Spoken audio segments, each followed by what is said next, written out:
24. ágúst 2021 Já, þá ertu komið með bara konkrít sannanir á það að Þóra Arnórsdóttir hafi verið í SMS samskiptum Já.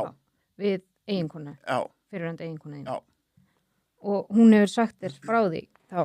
Hún hefur bara sagt mér frá því, já, hún hefur alveg sagt mér frá, hún hefur verið í samskiptum við Þóru og í þessum gögnum sem þú ert með þá held ég ekki setta inn en hún er mjög ósátt við það að Þóra hafi ekki stoppað sig af. Sko, andlega veikir einstaklingar þeir komast alveg stundum í sambandi raunveruleikann. Þú veist, það er ekki þannig að þau verði bara föst. Þau eiga alveg til að koma tilbaka svona einhverju leyti eða ná sambandi við raunveruleikann með einhverjum hætti í þó sé kannski stuttastund. Já. En já, hún hefur sagt mér frá því, hún hafi verið í miklu samskiptum við Þóru og í gögnum málsins eru held ég 168 e-mail sem fóru þeim á milli. Og það eru gögn sem að Já, lögreglan er með. lögreglan fékk. Já, en það er bara ekkert í þeim eitthvað svona, sko, það sem að stoppaði lögreglansóknina var bara það að lögreglan gat ekki sanna hver gerði hvað.